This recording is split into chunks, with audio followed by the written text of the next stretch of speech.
Hello and welcome to another video. Today we are talking about the eighth wonder of the world, and that is apparently compound interest, according to some smart old guy called Albert Einstein. Now, did he really say that? And is Santa Claus real? It doesn't matter. What matters is understanding compound interest. So without further yapping, let's get into this. Firstly, let's start with what is interest. Interest is essentially the cost of borrowing money or the reward for saving money over a period of time. When you borrow money, like taking out a loan or using a credit card, the lender charges you interest as a fee for letting you use their money. This interest is usually calculated as a percentage of the amount you borrowed, called the principal. So, if you borrow £100 at an interest rate of 5%, you will have to pay back £105. On the other hand, when you save money in a bank account or invest it, the bank or investment provider pays you interest as a reward for letting them use your money. This interest adds to your savings or investment over time, helping your money grow. In simple terms, interest is like a fee you pay or for borrowing money or a reward you earn for saving money. Now, let's talk about simple interest so we can then get a comparison to compound interest and why compound interest is a key weapon to make money when investing in the markets, but also a scary weapon when used against us in debt. Simple interest is a straightforward method of calculating interest that is based only on the initial principal amount of a loan or investment, without taking into account any interest that accumulates over time. For example, imagine you have £100 in your pocket and you lend it to a mate. You agree that your friend will pay you back with a little extra for the favor. This extra amount is called interest. Let's say you agree on a simple interest rate of 5% per year. It means that for every year your friend has your money, they will pay you 5% of the original £100. So, after the first year, your friend would owe you £5, which is 5% of £100. Now, if they haven't paid you back yet and another year passes, they'd owe you another £5, and the same goes for the following years. So here's how it would look over time. Year 1, £100 plus £5 interest equals £105. Year 2, £105 plus £5 interest equals £110. Year 3, £110 plus £5 interest equals £115, and so on. Basically, simple interest is like earning or paying a little extra on top of the original amount borrowed or lent, based on a fixed percentage and for a certain period of time. It's called simple because the amount of interest stays the same each year, and it's only calculated based on the initial amount borrowed or lent. Now, let's find out what compound interest is.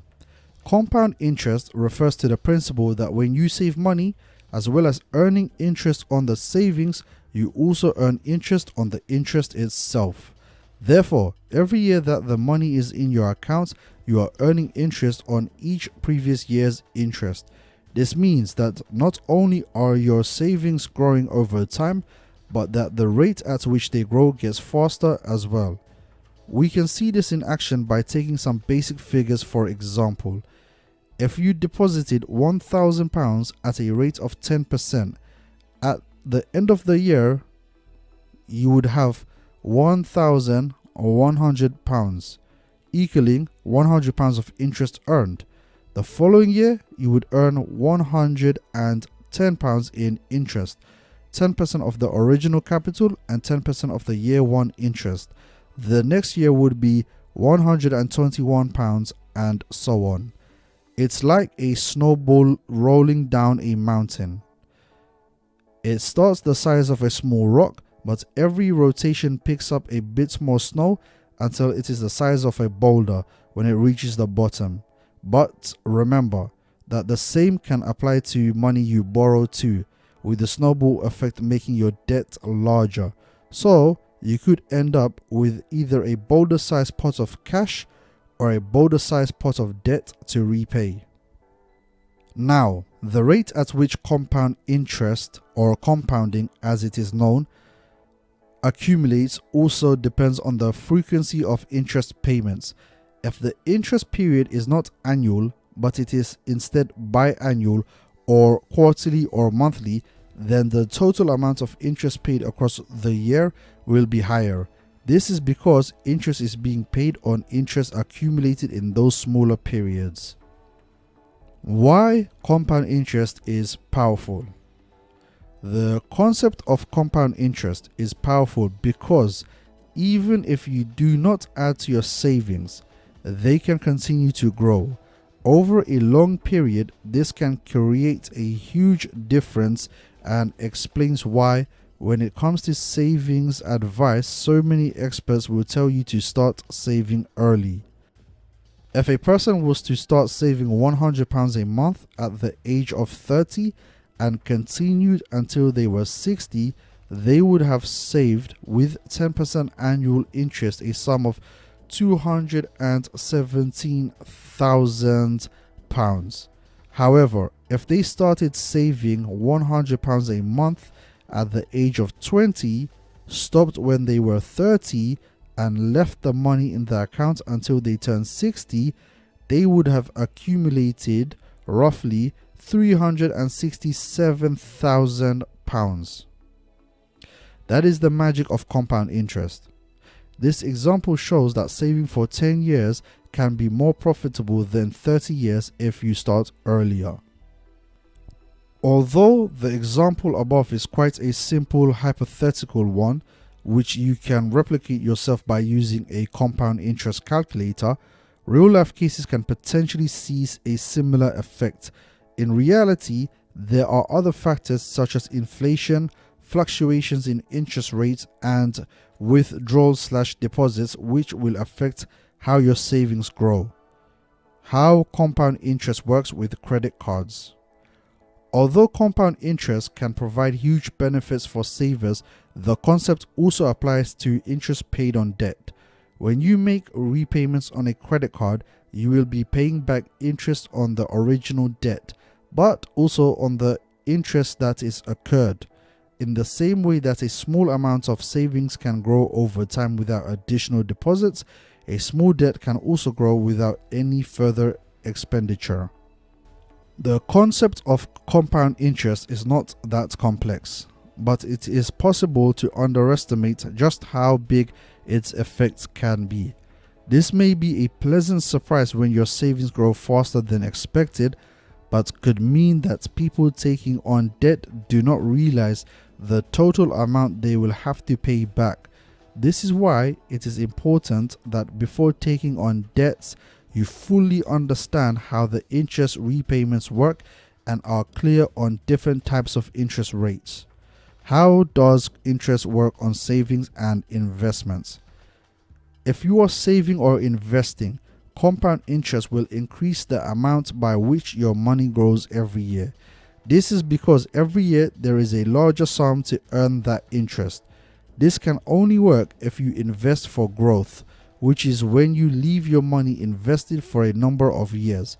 If you are investing for income, where you regularly skim off the interest you earn, you will not benefit from compounding.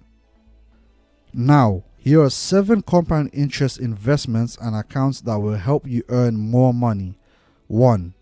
Individual savings account, such as stocks and shares ISAs. 2. High yield savings account. 3. Dividend stocks.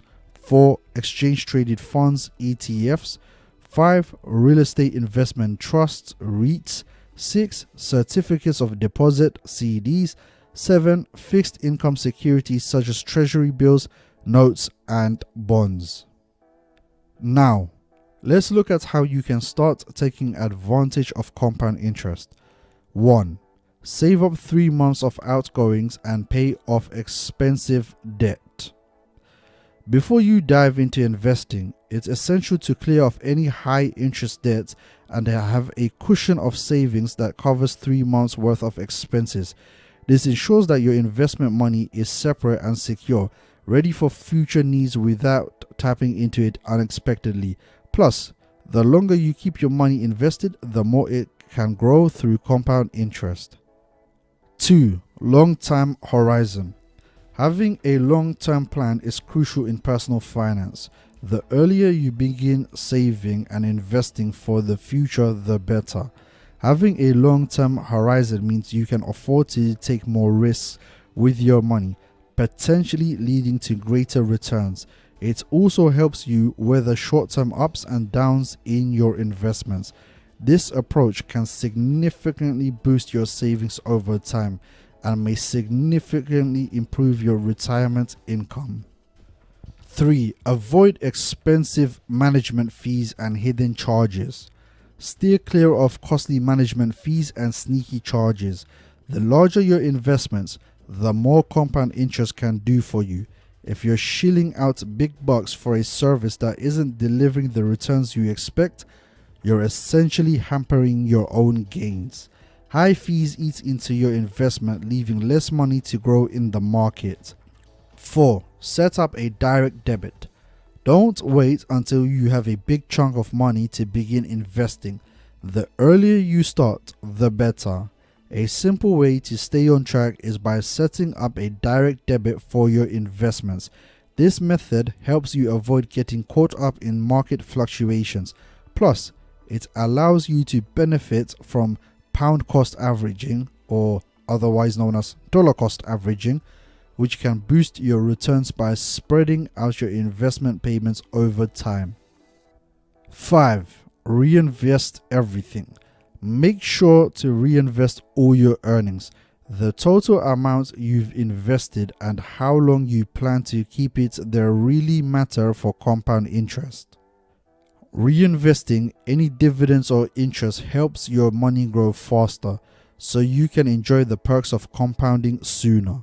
Remember that while compound interest can be a big plus for savings, it's equally important to steer clear of paying too much of it. Stay informed, plan smartly, and seize your financial chances. I hope this breakdown of compound interest has helped you grasp its importance in managing your money. So that was the video. If you found it helpful, then subscribe and give it a like. Let me know your thoughts in the comment section below, and take care.